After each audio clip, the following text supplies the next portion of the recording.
On aura droit à un classico en finale de la Coupe du Roi, Barça, Real. Salut à tous, on se retrouve pour le débrief du match entre l'Atlético et le Barça. Victoire du FC Barcelone 1-0, ce but qui a été inscrit par Ferran Torres à la 27e minute de jeu.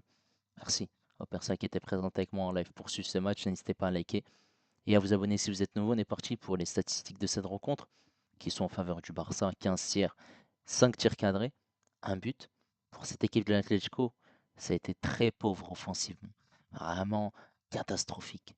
6 tirs, 0 tir cadré. Par contre, au match aller, il y avait eu 4-4, hein. Cette équipe qui avait attaqué. Position de balle à 57% pour le Barça, 43 pour l'Atlético, 501 passes pour le Barça, 361 pour l'Atlético, précision de passe à 84%, 80 pour l'Atlético, 22 fautes pour le Barça, 11 pour l'Atlético, 3 cartons jaunes obtenus par les Blaugrana, 5 pour l'Atlético. Il y a eu quand même beaucoup de fautes dans ce match, hein.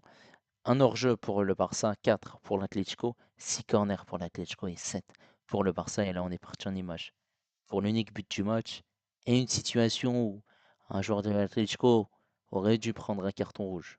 Cette équipe de l'Atlético qui a joué avec une défense à 5, voilà. On avait Musso, Lorente, Azpilicueta, Jiménez, le Normand, Reinildo, avec au milieu de terrain Barrios, De Paul et Juliano Simeone, et en attaque Julian Alvarez et Antoine Griezmann. Pour cette équipe du FC Barcelone, on avait Chesney, Koundé, Koubarsi, Inigo Martinez, Balde. Ensuite, on avait De Jong, Pedri. En 10, Fermin Lopez. À gauche, Rafinha. À droite, Lamine Yamal. Et en faux numéro 9, c'était Ferran Torres. Lewandowski était sur le banc. Alors, 7e minute de jeu, et ben Azpilicueta fait un vilain tacle sur Rafinha, totalement en retard. Il touche pas le ballon.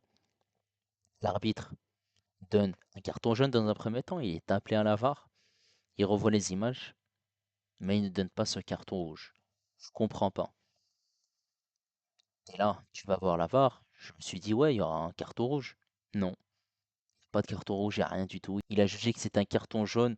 Ouais, carton jaune orangé là, hein.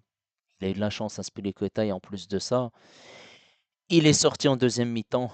Il a joué une seule mi-temps parce que sinon, voilà, ça aurait été probablement un carton rouge.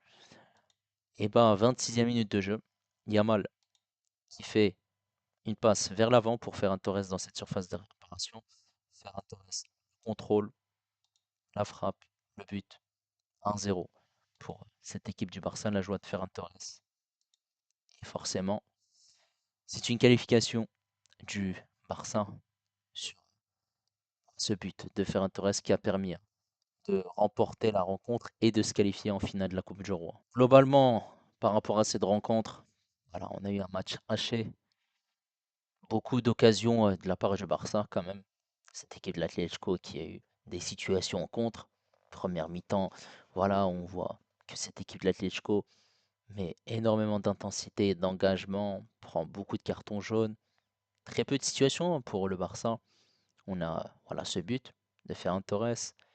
Il y a cette occasion aussi de Rafinha dans un angle fermé.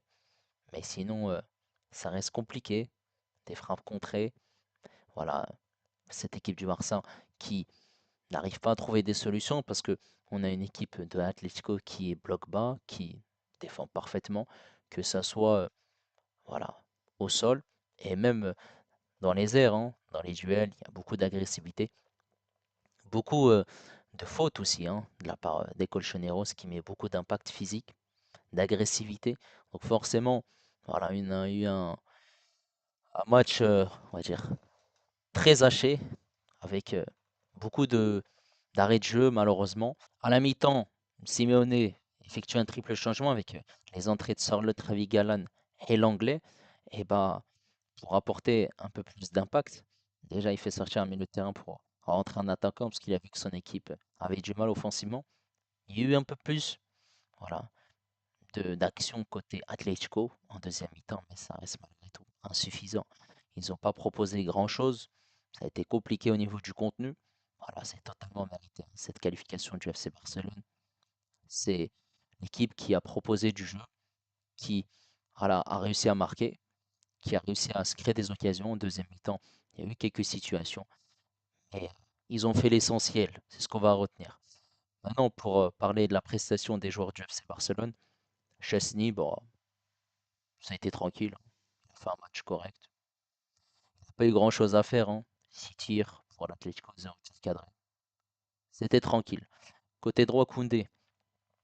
Koundé, offensivement, il a apporté sur quelques situations, mais il a surtout été vigilant défensivement parce que voilà, cette équipe de l'Atlético, il fallait faire attention, hein. Lorsqu'il jouait en contre, ça partait très vite. Il y avait très peu de déchets techniques de la part de Jules Koundé. Il a été pertinent, intéressant. Donc ça reste un match abouti pour Jules Koundé. Cette charnière centrale, Koubarsi, Martinez.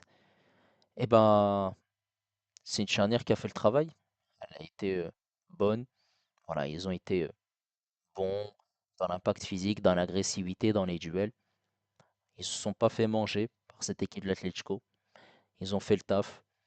Sur coup de pied arrêté, ils auraient dû faire mieux pour essayer, pourquoi pas, de marquer. Voilà. Il y a eu l'entrée d'Eric Garcia à la place de Koubarsi, c'est pour faire tourner par rapport aux échéances à venir. Voilà, la Liga, la Ligue des Champions. Donc voilà. Côté gauche, Baldé, par contre, il a été très en vue offensivement, où il a multiplié les courses. Il y a eu quand même du déchet technique par moment, des passes vers l'avant, des combinaisons, notamment avec Rafinha, Pedri. Défensivement, il a fait le taf, il a été costaud, ça a été solide. Il n'y a rien à dire. Il faut souligner, hein, que cette équipe de l'Atlético, bah, elle est en train de tout perdre, hein, petit à petit, sachant que bah, la Ligue des Champions, ils ont été éliminés. La Coupe du Roi, bah, c'est terminé. Et en championnat, ils sont à 6 points du Real et à 9 du Barça. Pourtant, ils étaient bien classés. Et là, ça se complique pour eux. Ils sont en train de partir dans tous les sens, clairement. Maintenant, ce milieu de terrain, Pedri de Jong, bah, Pedri, c'est le maître à jouer de cette équipe. Voilà, il a été pertinent, des passes vers l'avant. Techniquement, c'est très fort. Par moment, il y avait des accélérations, des passes. Il essaie de trouver ses partenaires. On n'a pas vu offensivement tir au but, se proposer, essayer de trouver des solutions. Et je trouve que voilà, il était à la baguette. Il était là pour servir ses partenaires. Il a fait un match excellent, il n'y a rien à dire. Et De Jong, il a fait un match pertinent. Il n'a pas que récupéré les ballons. Il a aussi servi ses partenaires. Il a aussi accéléré le tempo pour monter. Voilà, essayer de trouver des solutions face à un bloc bas. Donc servir ses coéquipiers sur les ailes.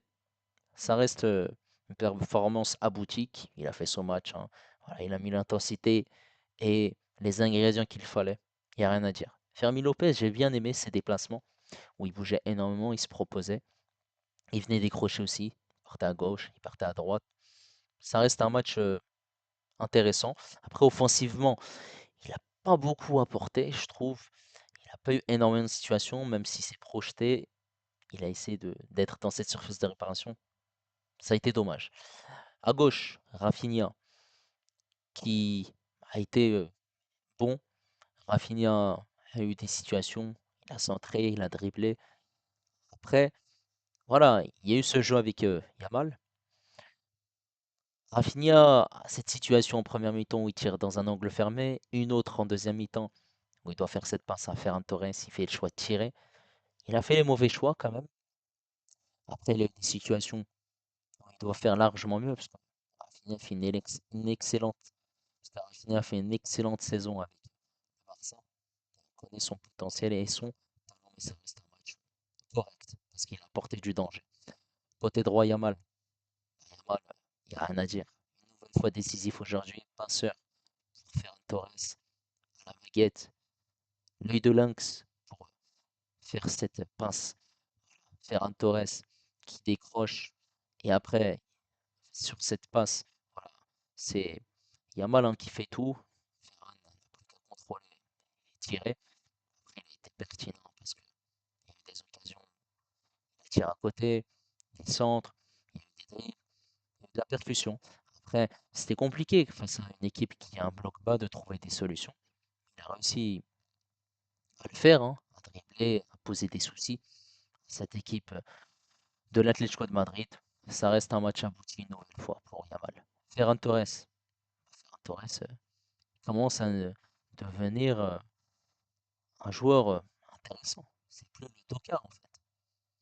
Ferran qui marque, qui est décisif, qui est pertinent dans ses déplacements, dans ses appels. Voilà, il a réussi à être bon dans cette surface de réparation. Il venait décrocher, il combine, il décroche. Voilà, ça, c'est un match pertinent. Ferran n'est plus le tocard en fait. Il commence petit à petit à ne plus l'être. En tout cas, cette saison elle reste pertinente. Voilà.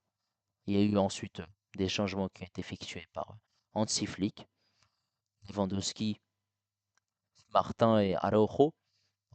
Pour faire tourner, on a eu une défense à 3 en fin de match. Barcy, du coup, qui est sorti avec l'entrée d'Eric Garcia, Martinez et Araujo. Et Koundé et Balde qui étaient en piston. Voilà, victoire importante. N'hésitez pas en tout cas à me donner votre avis concernant la prestation du Barça. N'hésitez pas également à liker et à vous abonner si vous êtes nouveau. Et moi, je vous dis à la prochaine. Ciao les amis.